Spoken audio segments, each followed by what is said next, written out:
All right, as a coach who has gotten quite a few lifters to a 300 plus pound bench who were sub 300 benchers, and I've even got guys who were, benching 290 up to 350, 360, 365, things like that, given enough time. And most of them, we manage to do it without them getting fat. So I'm going to give just a few tips of really what people need to know to get there.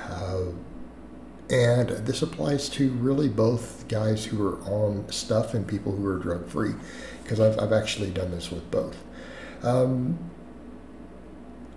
The things that we have to think about are really what muscles we want to build, and then what you need to learn to do to actually max out and hit big weights. So if you guys look, there's really only going to be about 5 things I do through this video.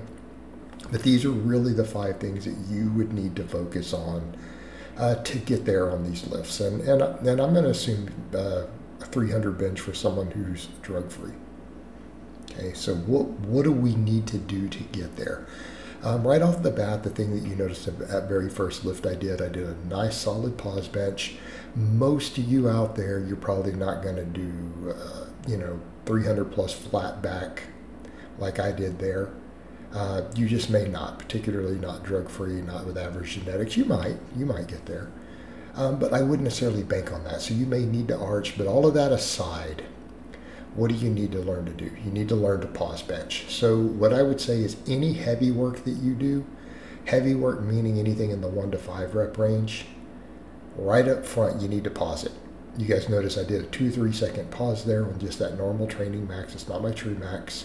But you're going to have to do some heavy work, and you're going to need to learn to do it paused. And you're probably going to need to do it with the setup and the amount of arching that you're going to use when you want to hit that 300. Okay? And that is really the kind of the thing that you need to focus on the maxing end. And that's about it. Like that is all you need to think about on the heavy work. Because realistically, the heavy work itself is really mostly just a neural drive. It's the technique. It is not the base that we build to get there. And that's the thing that needs to be clear. So the other stuff you're going to see me doing in here is going to be rep work on the bench. And I want you guys to notice all of this other stuff is about muscle building. So you'll probably note that on that rep work, what do you see me doing? It's really wide grip. And when I say wide grip, I mean my index finger is on the rings. Okay? Notice I'm not inside the rings. I'm out wide. It's flat back. It's real strict. It's real controlled. Notice you don't see me cheating, no bouncing. If you cannot do soft touch and goes like you see me doing there, you're going to need to pause. You are going to need to pause. Because if you cannot build your chest, don't expect to have a big bench. Okay? And particularly, again, if we're going to talk drug-free, you're going to have big pecs to bench 300 plus if you're not willing to get fat and you're not willing to use anything. Okay? And I'm very serious about building the pecs. So notice what I'm doing. This is that same clip again. Real wide grip. It's a very soft touch and go. My pecs have an enormous amount of tension at the bottom. They're doing all the work out of the bottom. Notice it's flat back, flat heeled. There's no cheating. That is all chest.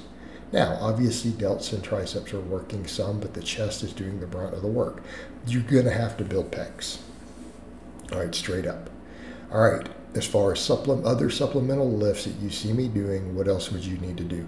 You're going to need some sort of secondary press, probably to build enough muscle. Why? Because building your pecs and front delts off one exercise, just like we've discussed, is not always efficient. Now, I am using an incline bench here. I find that for me personally, the incline bench gives very good carryover. It may not for you. You might find a dumbbell works better or a dip, depending upon where you're weak. I personally, when I grip wider grip benching, I tend to be slow off the chest. All right, if you're slow off the chest, incline work is fantastic. But notice I'm using the same approach that I use for the bench rep work. I'm using a very soft touch and go. It's all controlled. Okay. Using chest and front delt there. All right. So if you tend to miss those benches about 4 or 5 inches right off the chest, with your wider grips. That's going to work amazing. All right, what else are you going to need to really focus on? Building triceps. Of course, I'm just doing a normal laying extension to help build the long head and everything here. But in general, building thicker triceps is always going to potentially help your bench. And I think the thing to think about, particularly if you do your higher rep work like you saw me doing with a grip that is wider than your best maxes. Okay? The higher reps tends to build a little more chest. The wider grip tends to build a little more chest.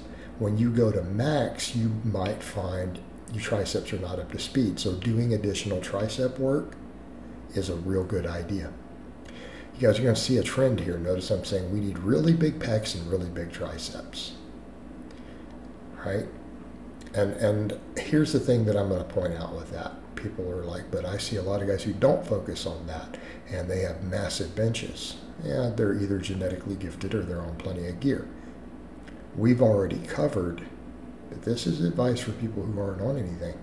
You don't have anything in your system to just build muscle.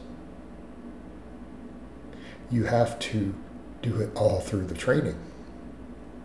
Okay? And if that's the case, you have to put a lot of effort. And I'm going to be very frank with you. Guys who are going to try to do it clean, who aren't going to get real fat, you're going to have to put a lot of time into building your pecs and building your triceps if you want to bench 300 plus. Again, barring really genetically gifted people. Again, someone who's got a massive frame and is just built to bench, that's different. They don't need a lot of advice to get to 300. If you're listening to this video, you do. Chest and triceps, chest and triceps. Notice a little more emphasis on chest, though. You see me only doing 2 chest type movements and 1 tricep movement. Okay? Again, think about where your efforts need to go. All right, what else do you see me doing in this video? I'm doing weighted pull-ups. All right, back, middle back, upper back, pull-ups, rows, any of that stuff. What's the point of that? It helps stabilize your bench. Okay? Lats, biceps, all those things, but particularly lats, particularly traps, stabilize your bench press. They give you better control on the eccentric rep, okay? And better control on the eccentric rep tends to give you good bar placement. It helps you maintain the proper bar path when you go to max. The bigger lats and stuff, it's probably not going to help a lot on your rep work, but when you go to set up tight and you go to do a true max, a lot of times when you go to lower it down, if your back is weak, your eccentric is going to be off. You're going to misgroove the eccentric. It's not going to touch where you want it to touch when you go heavy. It's going to touch in a different place than you do on your rep work. If you build the back to go with it, it's going to give you a much more efficient press. You're going to be able to stabilize it better. You're going to be able to maintain a better bar path. So you need to build your back.